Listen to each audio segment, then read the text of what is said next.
तो हमने इसमें देखा पिक्चर में कि जो सर होते हैं वो बच्चों को त्यौहार मनाने से मना कर देते हैं। फिर वो जो लड़का लड़की आपस में बात कर रहे हैं, मैंने इस दृष्टि से कभी सोचा नहीं था। मुझे लगता है कि स्कूल के बाहर हम कभी भी त्यौहार मना सकते हैं। खैर कोई बात नहीं, हम लोग अपने मोहल्ले में तो इस त्यौहार का आयोजन कर ही रहे हैं। तो यानी कि स्कूल में ऐसा काम नहीं हुआ। उपरोक्त चित्रकथा पट में स्कूल के भीतर किसी धार्मिक त्यौहार का आयोजन सभी धर्मों के साथ एक जैसा व्यवहार करने की सरकारी नीति के खिलाफ होता। सरकारी स्कूल अपनी प्रातकालीन प्रार्थनाओं या धार्मिक आयोजनों के जरिए किसी एक धर्म को बढ़ावा नहीं दे सकते। यह निजी स्कूलों पर लागू नहीं होता ये नियम। निजी स्कूल कुछ भी करे, ठीक है। अब धार्मिक वर्चस्व को रोकने के लिए यानी कि धर्म के आधार पर लोगों में लड़ाई को रोकने के लिए भारतीय धर्मनिरपेक्षता का दूसरा तरीका है अहस्तक्षेप की नीति। इसका मतलब यह है कि सभी धर्मों की भावनाओं का सम्मान करने और धार्मिक क्रियाकलापों में दखल ना देने के लिए राज्य कुछ खास धार्मिक समुदायों को कुछ विशेष छूट देता है। यानी कि इंटरफेयर ही नहीं करती गवर्नमेंट, किसी भी धर्म के काम में इंटरफेयर ही नहीं करती।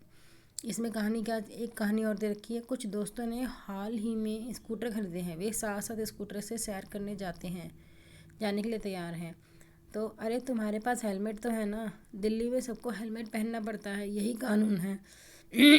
फिर तुमने क्यों नहीं पहना? जुर्माना भरने का बड़ा शौक है क्या? फिक्र मत करो, मुझे जुर्माना नहीं देना पड़ेगा। अरे परमजीत, तुम पर जुर्माना क्यों नहीं होगा? देखो, पगड़ी पहनना सिख धर्म का एक बुनियादी उसूल है, इसलिए सरकार मुझे हेलमेट पहनने के लिए मजबूर नहीं कर सकती। यानी कि गवर्नमेंट जो है वो कभी भी, सरकार जो है वो कभी भी किसी के धर्म के बीच में नहीं आती, इंटरफेयर नहीं करती। अब जब पगड़ी पहनेगा तो पगड़ी के ऊपर तो हेलमेट नहीं पहन सकता। अब अगर गवर्नमेंट सरकार ये कह दे कि नहीं पगड़ी उतारो हेलमेट पहनो, तो ऐसे में क्या होगा कि जो सिख धर्म के लोग हैं वो भड़क जाएंगे और दंगे होने की संभावना हो जाएगी। तो ऐसे में गवर्नमेंट का काम क्या होता है, वो ये चाहती है कि लोगों का ड्राइविंग करते समय सर कवर हो। अब अगर वो पगड़ी से कवर हो रहा है तो ठीक है, कोई भी इसमें हस्तक्षेप नहीं करता। तो इस चित्रकथा पट में सिख युवक परमजीत को हेलमेट पहनने की जरूरत नहीं है। कारण यह है कि भारतीय राज्य इस बात को मान्यता देता है कि पगड़ी पहनना सिख धर्म की प्रथाओं के मुताबिक महत्वपूर्ण है। लिहाजा इन धार्मिक आस्थाओं में दखलंदाजी से बचने के लिए राज्य ने कानून में रियायत दे दी है। धार्मिक वर्चस्व को रोकने के लिए भारतीय धर्मनिरपेक्षता का तीसरा तरीका हस्तक्षेप का तरीका है। यह इस बात का उपयुक्त उदाहरण है कि किस तरह एक ही धर्म के लोग अपने ही धर्म के लोगों को यानी कि नीची जाति ऊंची जाति के लोगों को दबाते हैं। धर्म के नाम पर अलग थलग करने और भेदभाव को रोकने के लिए भारतीय संविधान ने छुआछूत पर पाबंदी लगाई है। इस उदाहरण में राज्य धर्म के नाम पर अलग थलग करने और भेदभाव को बढ़ावा देने वाली प्रथाओं को खत्म करने के लिए धर्म में हस्तक्षेप कर सकता है। यानी कि जब एक ही धर्म के लोग अमीर और गरीब के वजह से आपस में भेदभाव करते हैं, तो ऐसे में जो सरकार है वो हस्तक्षेप करती है ताकि लोगों के साथ किसी भी तरह का भेदभाव ना हो। राज्य का हस्तक्षेप सहायता के रूप में भी हो सकता है। भारतीय संविधान धार्मिक समुदायों को अपने स्कूल और कॉलेज खोलने का अधिकार देता है। गैर प्राथमिकता के आधार पर राज्य से उन्हें सीमित आर्थिक सहायता भी मिलती है। ऊपर 3 उद्देश्य दिए गए हैं जिनसे भारत में धर्मनिरपेक्षता को अपनाया जाता है या लोगों में धर्मनिरपेक्षता का भाव जगाया जाता है, जिससे लोग आपस में कभी लड़ते नहीं हैं और अलग अलग धर्म के होने के बाद भी आराम से प्यार से मिलकर रहते हैं। संविधान ने छुआछूत को खत्म करने के लिए हिंदू धार्मिक क्रियाकलापों में हस्तक्षेप किया है।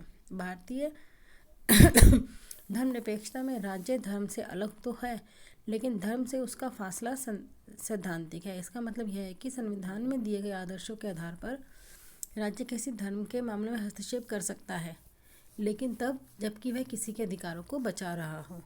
किसी को ज़बरदस्ती किसी के धर्म में हस्तक्षेप सरकार नहीं करती, क्योंकि उनकी नज़र में सभी धर्म के लोग बराबर हैं। भारतीय राज्य धर्मनिरपेक्ष है और धार्मिक वर्चस्व को रोकने के लिए कई तरह से काम करता है। यह धार्मिक वर्चस्व का मतलब यहाँ पर है कि एक ही धर्म के लोग जब अपने आप को ज़्यादा पावरफुल बनाने लगते हैं तो उनकी पावर को कम करना या उनकी पावर को बनने ही ना देना। वर्चस्व को रोकने के लिए, उनकी पावर को रोकने के लिए सरकार काम करती है कि कोई भी धर्म अपने आप को बड़ा ना बना ले, सभी धर्म बराबर रहें, क्योंकि हमारा देश धर्मनिरपेक्ष है। भारतीय संविधान अपने नागरिकों को मौलिक अधिकारों का आश्वासन देता है। ये मूलभूत अधिकार इन धर्मनिरपेक्ष सिद्धांतों पर आधारित हैं।